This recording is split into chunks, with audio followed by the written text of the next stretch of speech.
Hey, here we are. Hello, my friends. It is Chat with Matt. I don't like it when that bit of window's in the background. It's like that. It's a little bit messy, as is the floor in my bedroom. But anyway, hello. How are you all? It's Chat with Matt. It is the 29th of May here in New Zealand. I haven't got Facebook open yet.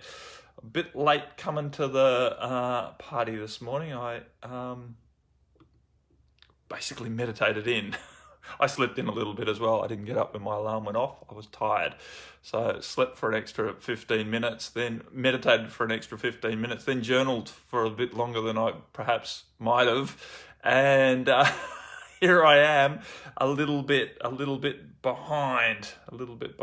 So I need to get over to Facebook here on my computer and to the Mantara public page, more to the point, and we'll get into Chat with Matt. 30 minutes with me, willing to, there I am, look.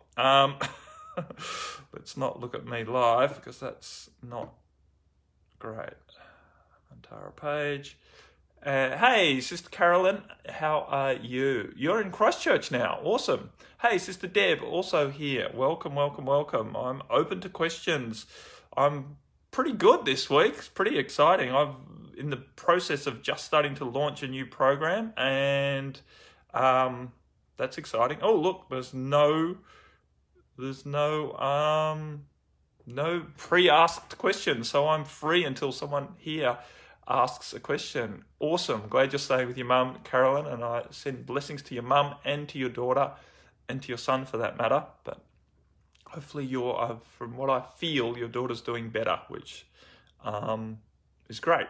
Hey, Sister Mary, how are you? So yes, please, someone ask a question or a request, because I've just realised I've got nothing here to stimulate this conversation, and stimulation is what this conversation requires. Otherwise, whoops, sorry, just banging my desk around.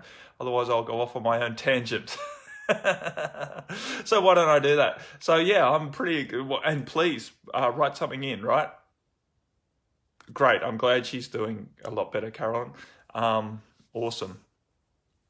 It's a difficult time. The latter teen years and the early 20s of finding ourselves, and we can make some very interesting choices at that age. I know I've got a son who's, coming up for 18, and he's making some interesting choices as well. All we can do is love them through it and supply the best we can a level of support. Why is Mary not too good? So you can ask for some help there, Mary, when you get a chance. Otherwise, I will keep talking about whatever springs to mind. But, and especially Carolyn, as sensitives, right, as your daughter is, very sensitive, very, very open, very empathic and energetically sensitive, it's really difficult to live in this world at the moment. This world is very, very confusing and uncomfortable place to be if you are in that state. Sister Robin, how are you? Good morning. Mrs. I'm not sure. I didn't pay that much attention. Matt. I can't think of Matt's surname, but I don't even know if you took Matt's surname for that matter, but you're Mrs. Matt Man. Hopefully you are doing well and you had a great time in Aussie. Sister Robin, I haven't spoken to you since then. I haven't conversed in any way. Anyway, so here I am. I'm waiting for some questions to pop in to stimulate this conversation. And in the meantime, I'm kind of talking about the trials and tribulations of being a sort of the latter half of the teens and into early 20s as a sensitive soul, as Carolyn's daughter is.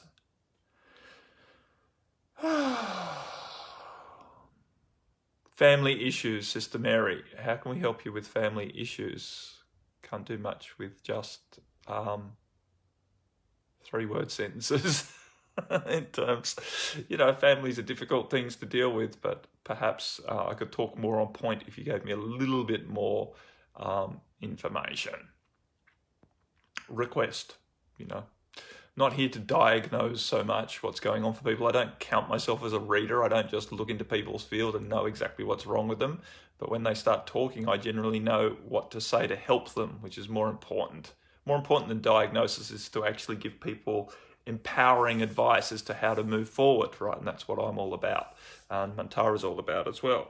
Empowering people to move forward in the most beneficial way, in the most authentic way, in the most aligned way. Very big on empowerment and alignment and authenticity, right? Being willing to be seen as the being that you be, coming out from behind your personas and your fear-based protection mechanisms that we all use to keep ourselves, liked.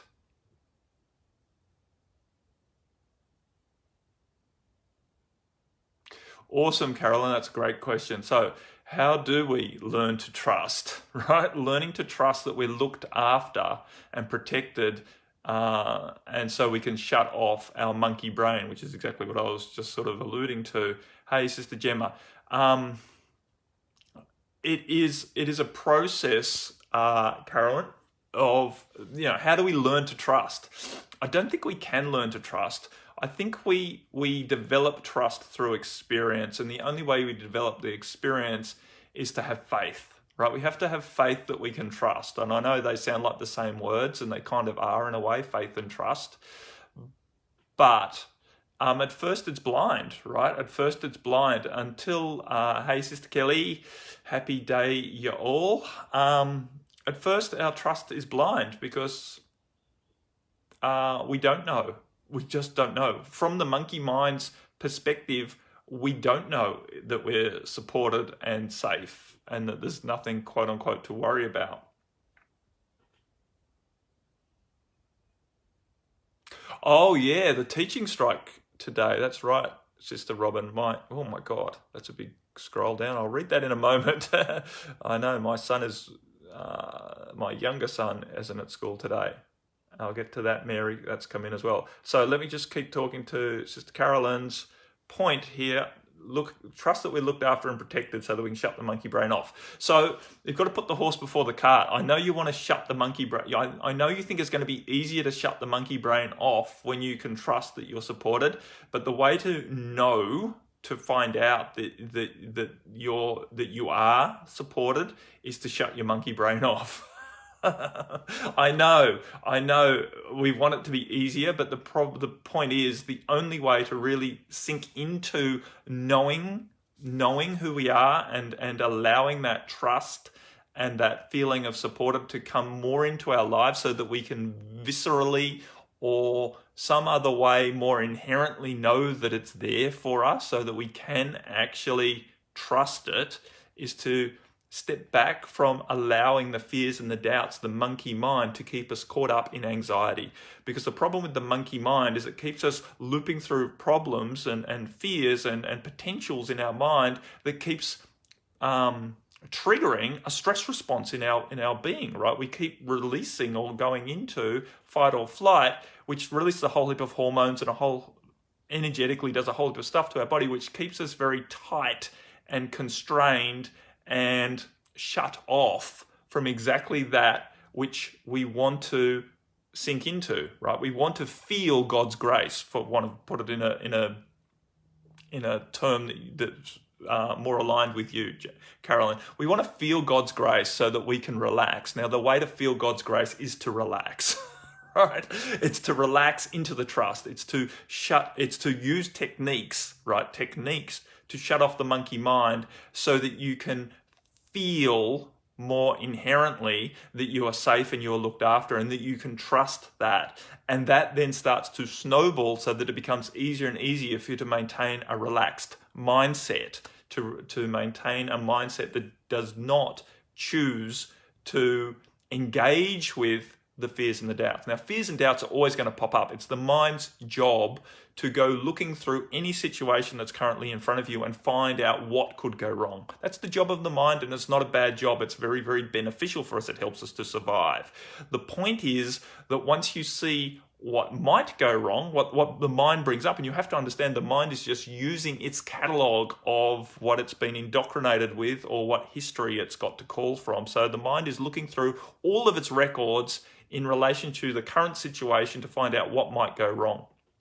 That's its job. It does it very well. Unfortunately, though, in our modern society, we have been bombarded with so much fear-based information that we're carrying a lot of stuff in our mind that perhaps a couple of hundred years ago we weren't. A couple of hundred years ago, we were mainly carrying only what we've been told by people we've met in person or what we've seen with our own eyes. That's basically, and a few of us had read books and stuff, but most of us had been trained by our very first-hand experience. And so when you go looking for what might go wrong, you only really had what was pertinent into your life in the moment, right? So the list of what could go wrong was much more succinct. In today's world where we are bombarded with so much information, when your mind goes looking for what might go wrong in any particular situation, you bring up a toilet roll length freaking resume of what could possibly go wrong. And so it's very, very confusing, very, very confronting, and very, very overwhelming. And so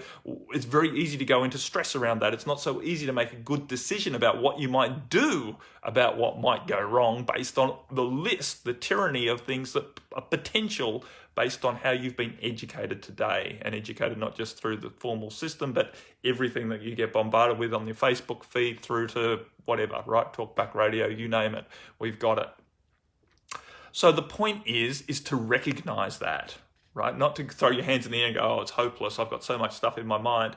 Yeah, you have got so much stuff in your mind, we all do, but the point is that you are not your mind, and you have the potential to see that list of what could go wrong in any particular situation and discount most of it straight off the bat, right? You just go, yep, great, think you mind, I understand, I've got all of that in my subconscious, but really, what could really go wrong in this situation? It's a matter of bringing in your discrimination, your what we call in yoga the viveka, the higher form of intellect, to really look at the situation for what it is, to take a step back from all of the subconscious programming and fears and all of that rubbish that comes up at the first glance at looking at something.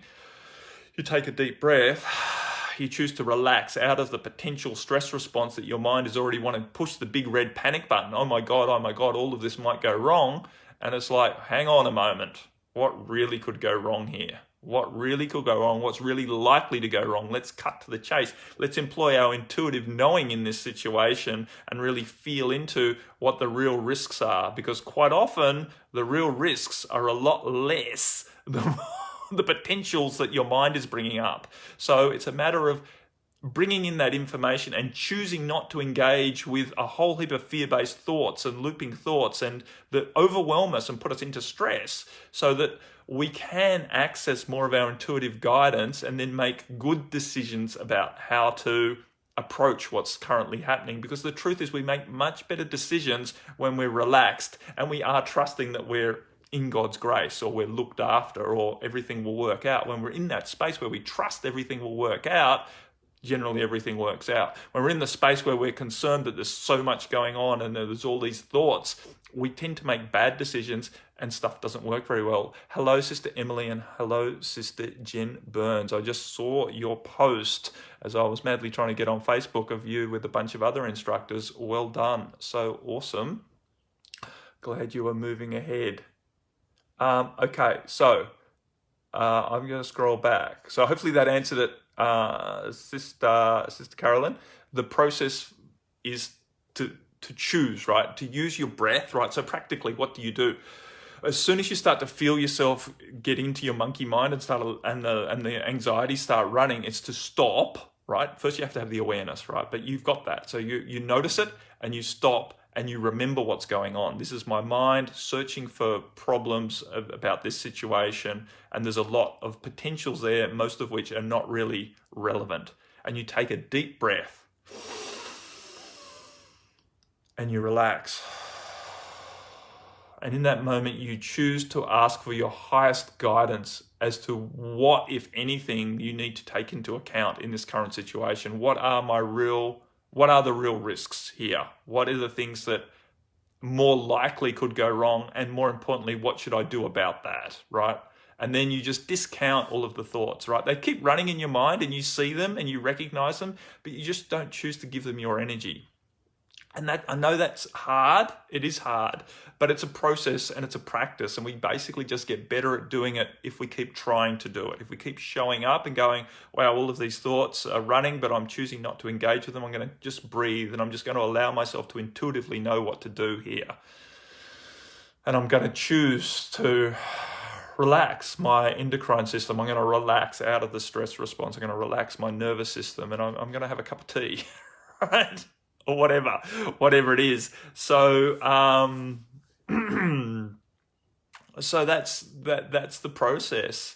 That's the process, and with that, you will build trust, right? Trust builds through experience. As you start to do it, and you start to have better outcomes, then it starts to get easier to choose that, right? And we start to see how ineffective running with the mind's looping thoughts actually is, and how uncomfortable it is, and how debilitating it really is for us as a being who are here to share our light with others.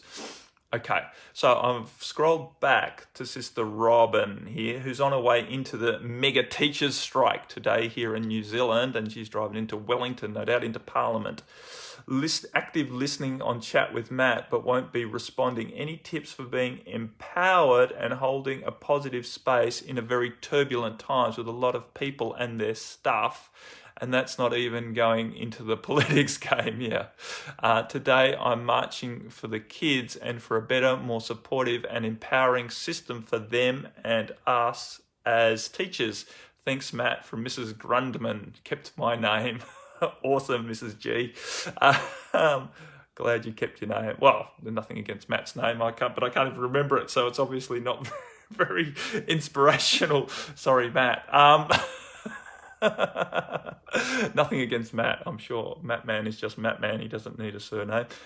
Anyway, and I'm coming to you, Mary, so don't lose faith. So any tips for staying? You basically said it, Robin. So you just keep reminding yourself what you're there to do. Other people's energy is going to be splaying around. Other people will be there looking to fight, right? When you attend a protest, there's a lot of quote unquote activism energy there, which is the energy of ego wanting to be right. They're not really there for the cause. Well, they kind of are. It's a good what's the right word? Excuse, right? The cause is a good excuse for them to get on their soapbox, to shout and scream and allow themselves to feel powerful. Basically, the activism mindset, and there's various subsets to the activism mindset. I'll talk to this one for right now, but there are other parts of the activism mindset. And I'm not saying that being active and protesting is wrong at all, but it's just beneficial for us to recognize the pitfalls and the dangers and the driving forces behind why some people are driven to be activists, right? And quite often it is a low sense of self-worth and a feeling that that having such a big vocal purpose gives them a sense of self, right? So they turn up to fight the fight so that they feel somewhat more powerful in themselves, because inherently they're lacking in their self-worth. And that's nothing against them, because I'm inherently lacking in self-worth, right? And it's taken me time to build out of that. And we all have different ways of doing it. But the activism mindset for many people who are activists, their whole purpose is to fight the system. Their whole purpose is to fight whoever is quote unquote wrong. They look for people who are wrong or organizations that are wrong, and then they fight them to give themselves a sense of power, right? That they're doing the right thing. They're doing the right thing by fighting the wrongness. Unfortunately, when you fight wrongness, you actually feed the wrongness. and it's not actually wrong. It's just what's evolved, right? So the current political situation and the current situation with our education system here in New Zealand needs to change. But fighting it because it's wrong is not going to help. Advocating for a better system is what's going to help. So when you're marching today, you are advocating for the kids. You are advocating for a more supportive and empowering system for teachers and pupils to have the best learning experiences, right? To have the best developmental, most beneficial developmental experience, right, of the education system, which is, somewhat lacking and has been for probably since the year dot, since we've started it. Well, it was not the year dot, it was 17 something, right, when we started educating people into the workforce, making them cogs in a machine. Anyway, don't get me started on the education system. But the point is, Sister Robin, when you're marching, you just need to keep reminding yourself what you're there for and allowing that to radiate out from you. You don't need to keep it to yourself, right? You don't need to, and nor do you need to stand on a soapbox and try and educate people who are there from activism mindset. You just be the change you want to see. You just be the energy of advocating for the changes you wish to see. Right? And you allow other people who are there to fight to be right, to do their thing, right? But you don't allow that energy to come into your field so much. You don't need to put up walls against it. You don't need to protect yourself against it because it's not really there to harm you. You just allow your intention to radiate out from you powerfully, and that will buffer you against being overly influenced by other people's agendas. You will be aware of other people's agendas, and that is entirely appropriate. That's what empathy is all about, being aware of other people's agendas, being sensitive to their energies so that you can make good decisions around that. But you don't need to allow that to become you. You don't need to allow it to influence you. You're just aware of why they're there and what energy they're projecting, but you are radiating your light out around you, and that is buffering you against the influence of them. So enjoy your march today. And have a good time at Parliament. It looks like it's a good day. It might be a bit windy down there, but such is. Okay, Sister Mary, next on the list. How am I going for time? 9:22, and I do have a session at 9:45. A discovery, what am I calling it? A strategy session. So that's what I'm doing. I was going to talk about that, but we'll see.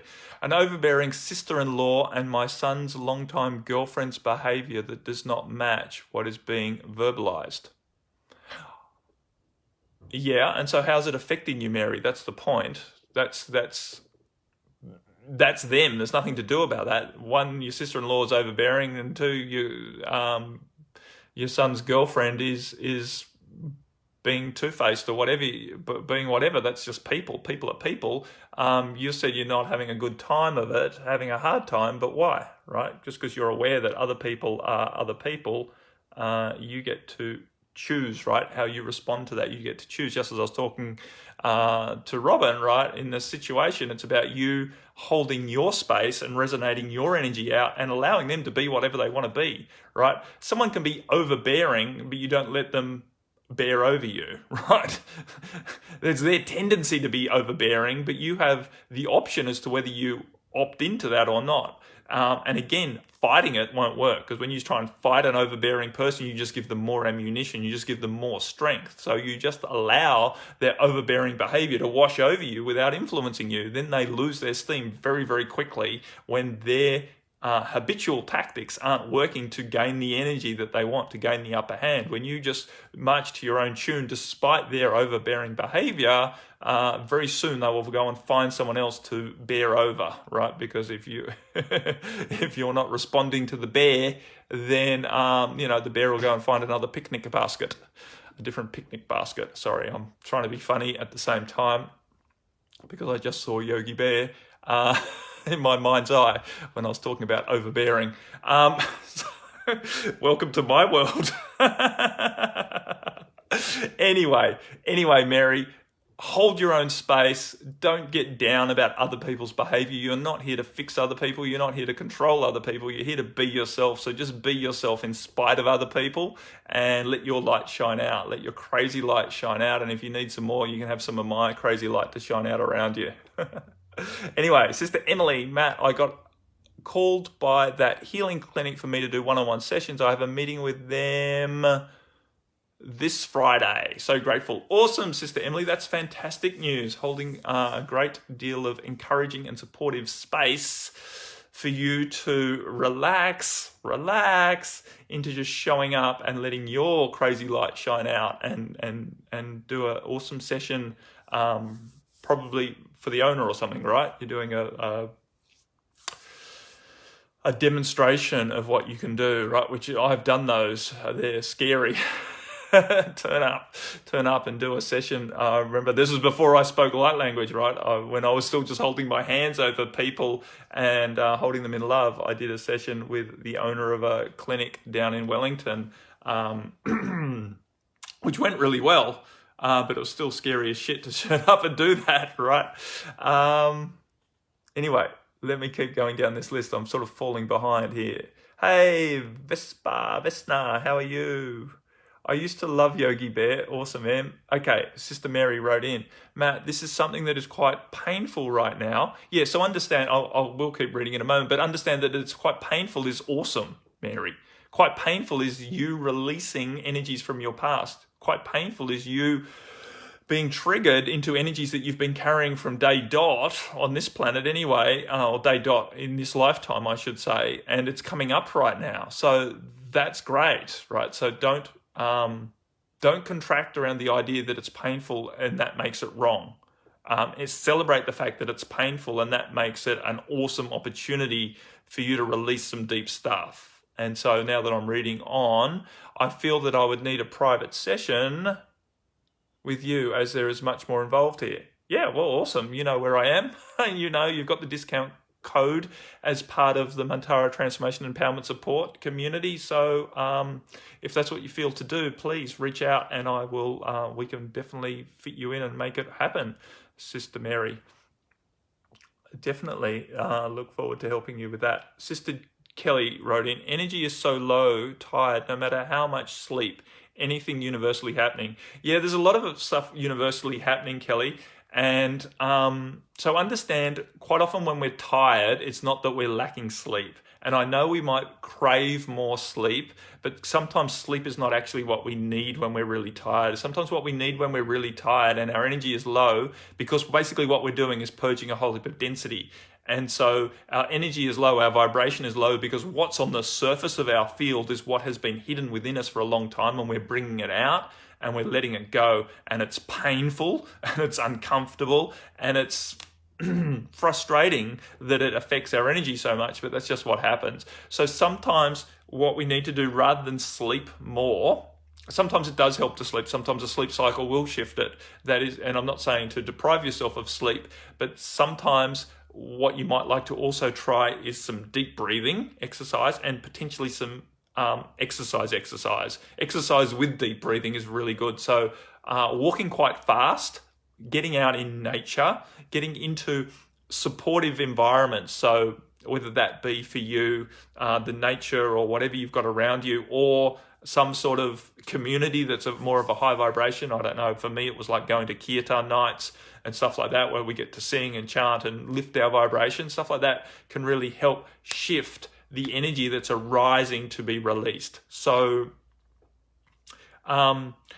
it's great to have an excuse that there's something going on in the cosmos, but ultimately it doesn't really matter. It's your process, and the fact that your energy is low at the moment is an indication that you're bringing up some stuff, whether it's being triggered by cosmic events. I did hear that there was a whole heap of solar flares or a coronal ejection or whatever happening, and we're wearing that at the moment. I know there's astrological stuff going on all of the time, but at the end of the day, it's your process, and it's triggered in you whatever needs to happen. So move through your process in the most empowered way. That's all that really matters. And trust that you're not wrong, right? Trust that you're not wrong. If you need an excuse, yeah, I'll give you an excuse. There's universal stuff happening, so don't worry about it. Don't worry about it, but at the same time, do what you need to do to help yourself move through it, right? Worrying about it's not going to help. Trying to ascertain what exactly has caused it also doesn't help. What's more important is you take the best action to help you evolve through the experience, right, of releasing the density and the tiredness, what feels like tiredness, dark energies, dense energies, discordant energies out of your field. Be willing to rest as you need to, drink plenty of water, eat high vibrational food and quote unquote supplements, whatever that might be for you, chlorella, or sometimes I like to take like barley grass powder and stuff, just to give yourself a hit. But exercise, deep breathing, meditation, maintaining a positive attitude to the process is probably first and foremost, right? So understanding that I feel tired, I feel like crap, feel like shit on a stick is a term I use a lot. But it's not wrong, right? It's part of the process of moving forward. So I know that there's a freedom on the other side of this density, and I'm willing to go through it, right? I'm willing to face it in an empowered way, to keep breathing and to keep working my way through the tiredness or the discordance. If I need to rest. The point is the difficult thing to do is to ascertain what you really need, because when you go into feeling so dense, it's hard to get the intuitive guidance. The emotional stimulus tends to take the forefront, and emotionally you don't feel like doing anything, right? Emotionally you just feel like sleeping. Emotionally you feel really down because you've got all of this density coming up in your field. You feel really tired. You start to feel hopeless and useless and worthless, and no matter what you do, it's not going to work, right? That's emotionally coming up, and it's very easy to allow that to influence what choices you're making, e.g. not getting out and exercising, not doing anything positive or empowering, but to sit around in front of Netflix or Facebook, just wasting your time because you don't feel like you've got the energy to do anything else. It's not really serving you, right? You think you're being compassionate because you're taking it easy, but you're actually just lowering your vibration by doing low vibrationary things because you're already feeling low vibrationary. And I understand, and I do it too, but we take a deep breath and we choose to find as much intuitive guidance as we can, and to really feel into what it would best serve me to do right now, right? To get out and do something, or to go to bed and sleep, right? Which is much better than just watching Netflix or scrolling Facebook or doing something else. I've got an itchy nose. I don't know what that means. Does that mean you're coming into money? No, that's what itchy palms. Anyway, my friends, I have come to the end of my 30 minutes of Chat with Matt for this, the 21st week of the year or thereabouts, because it's Chat with Matt, episode 21. That must be a coming of age and worthy of a celebration. And in terms of celebrating, I'm launching a new program.